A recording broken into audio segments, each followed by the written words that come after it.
আসসালামু আলাইকুম ওয়া রাহমাতুল্লাহি ওয়া বারাকাতুহু। আউযু বিল্লাহি মিনাশ শাইতানির রাজীম। বিসমিল্লাহির রাহমানির রাহিম। ইন্নাল্লাযী ফারাদা আলাইকাল কুরআনা লারাদ্দুকা ইলা মাআদ قل ربي أعلم من جاء بالهدى ومن هو في ضلال مبين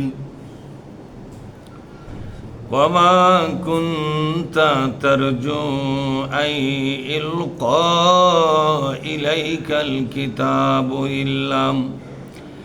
إلا رحمة من ربك فلا تكونن ظهيرا للكافرين। আমরা আল্লাহর দরবারে শুকরিয়া আদায় করি বলে আলহামদুলিল্লাহ। সালাত এবং সালাম বিশ্বনবী মুহাম্মদুর রাসূলুল্লাহ বলি সাল্লাল্লাহু আলাইহি ওয়াসাল্লাম। সম্মানিত দ্বীনী বন্ধুগণ, আমি আপনাদের সামনে পবিত্র কোরআনের 28তম সূরা আল কসাস, নাম কি? আল কসাস, এখান থেকে 85 এবং 86 এই দুটি আয়াত আমি আপনাদেরকে পড়ে শোনালাম।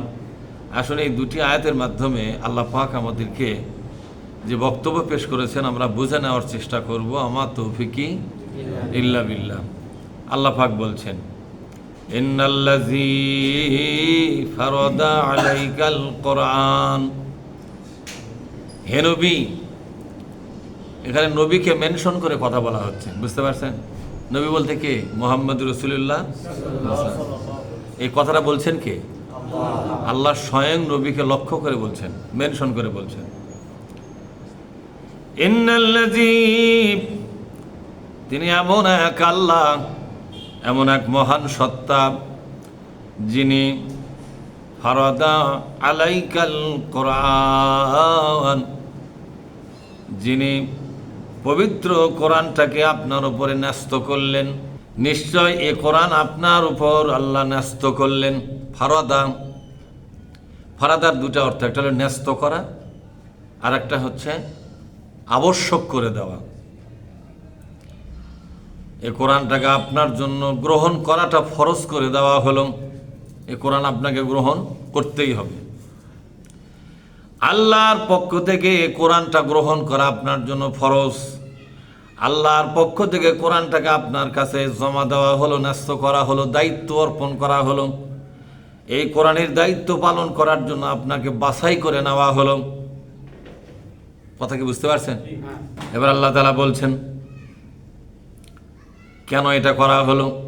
লারাদ্দুকা ইলা মাআদ, অবশ্যই অবশ্যই আপনাকে একটা নির্ধারিত উচ্চ মর্যাদায় নিয়ে যাওয়ার জন্যই কোরআনটা আপনাকে দিয়েছি।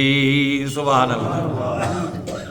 ইলা মাআদ, এ মাআদ, মিম আইন আলিফ দাল, মাআদ, এই তিনটা অক্ষর মানে 4টা অক্ষর মিলে একটা শব্দ মাআদ।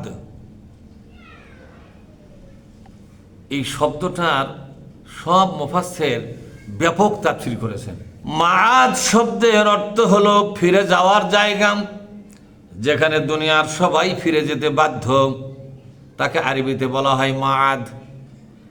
মাআদের আর একটা অর্থ হলো এই পৃথিবীর সমস্ত মানব জাতি একত্র হইয়াও যে সম্মান আর মর্যাদা নির্মাণ করতে পারবে, তার চাইতে লক্ষ কোটি গুণ বেশি সম্মান এবং মর্যাদা, সেটা অবশ্যই স্থায়ী হবে।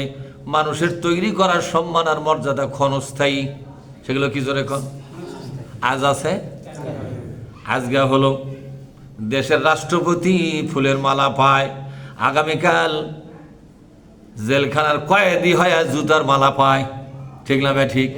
এতে বোঝা গেল মানুষের হাতে তৈরি করা সম্মান আর মর্যাদা এগুলো ক্ষণস্থায়ী, আর আল্লাহ যে সম্মান আর মর্যাদা তৈরি করেছেন এটা হলো চিরস্থায়ী।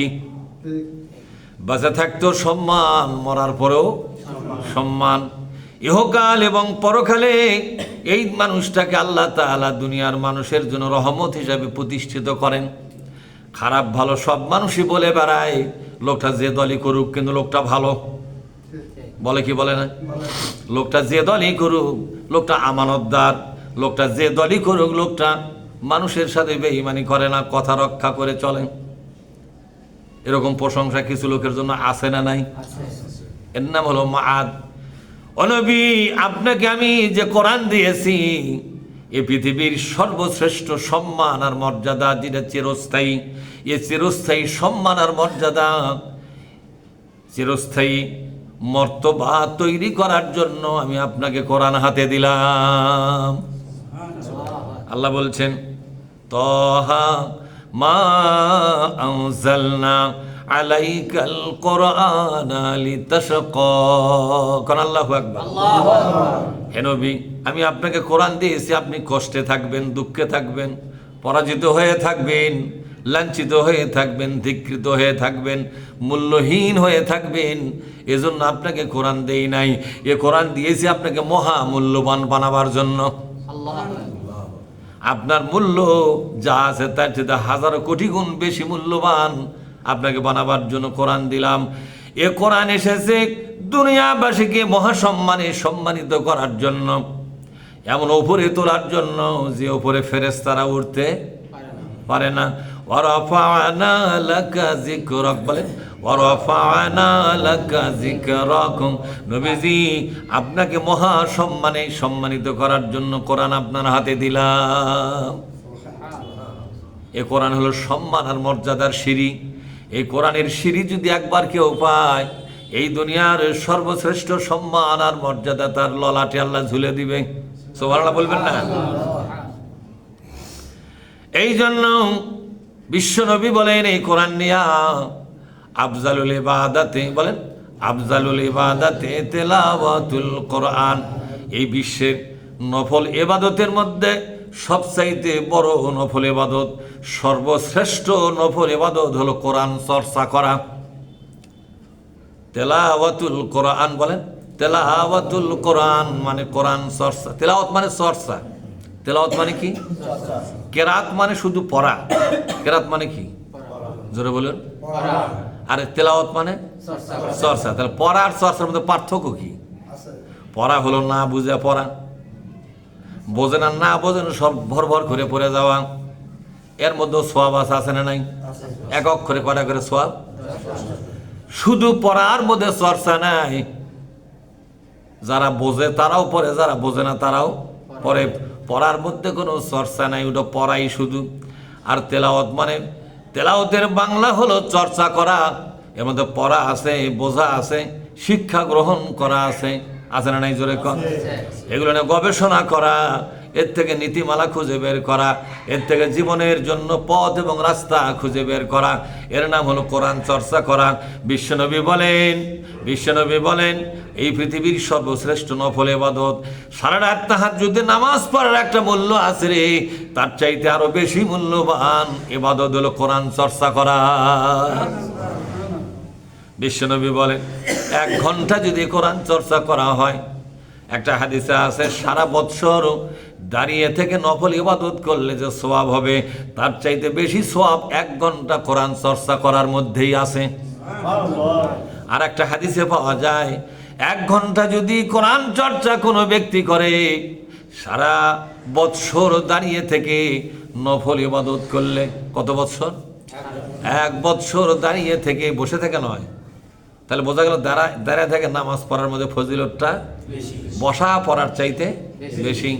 সারা বৎসর দাঁড়িয়ে থেকে নফল ইবাদত করলে যে সওয়াব পাওয়া যায়, 1 ঘন্টা কোরআন চর্চা করলে তার চাইতে বেশি সওয়াব পাওয়া যায়। তাহলে কোনটার মূল্য বেশি? কোরআন চর্চা। কোনটার মূল্য বেশি? কিন্তু মানুষ যে না বুঝে পড়ে, ওটা চর্চা কিন্তু না, ওটা হলো কেরাত। ওটা কি? ফাকরাউ মা তায়াসসারা মিনাল কোরআন। বলেন ফাকরাউ, আল্লাহ বলছেন ফাকরাউ মা তায়াসসারা মিনাল কোরআন। তোমরা কোরআন থেকে যতটুকু সম্ভব হয় পড়তে থাকো। এখানে পড়া মানে বুঝলেও পড়ো, না বুঝলেও পড়ো। আর তেলাওয়াত ভিন্ন জিনিস, তেলাওয়াত হলে বুঝে বুঝে পড়ো, তেলাওয়াত হলে এর মধ্যে তুমি তোমার জীবনের পথ খুঁজে বের করো, ঠিক না বে ঠিক? এই কোরআনটা কি এমনভাবে তোমরা বোঝো, এই কোরআনটা যেন তোমাদের মগজটা দখল করতে পারে, তোমাদের বিবেকটা যেন দখল করতে পারে। এইভাবে কোরআন বোঝা এবং পড়া, চর্চা করা, এর নাম হলো কোরআন চর্চা। নবী আমার বলেন, এই পৃথিবীর সবচাইতে বড় এবং মর্যাদাপূর্ণ নফল ইবাদত হলো আল্লাহর কোরআনটাকে চর্চা করা। এখানে যে আমরা বসেছি কি করার জন্য? কোরআন চর্চা হচ্ছে না? সর্বশ্রেষ্ঠ নফল ইবাদত হচ্ছে কিনা? যেখানে আজকের চাইতে নফল ইবাদত এটা বড় না? বিশ্বনবী বলে গেছে। কে বলে গেছে? জোরে বলুন। এই জন্য আল্লাহ পাক বলেন, নবীজি এ কোরআন আপনাকে দিলাম, আপনার হাতে তুলে দিলাম, এর নাম হলো ফারদা আলাইকা। আমি আমার কোরআনটাকে নিজে বানায়া, কোরআনটা বানাছে কে? আমি আমার কোরআনটাকে নিজে তৈরি করলাম, আগে এটাকে নিজে বানালাম, এ কোরআনটা আমি নিজে তৈরি করার পরে আপনার হাতে তুলে দিলাম। সুবহানাল্লাহ বলবেন না? আপনার হাতে তুলে দিলাম গো নবী, আপনি হাতে নেন। এ কোরআন দেখি হবে, এ কোরআন দিয়া এই দুনিয়ার শ্রেষ্ঠ সম্মান আর মর্যাদা আপনার ললাটে ঝুলবে। এ কোরআন দিয়া আখিরাতে সর্বশ্রেষ্ঠ সম্মান আর মর্যাদা আপনাকে দান করব। এর নাম হলো মাআদ। এর নাম কি? এর নাম হলো মাআদ।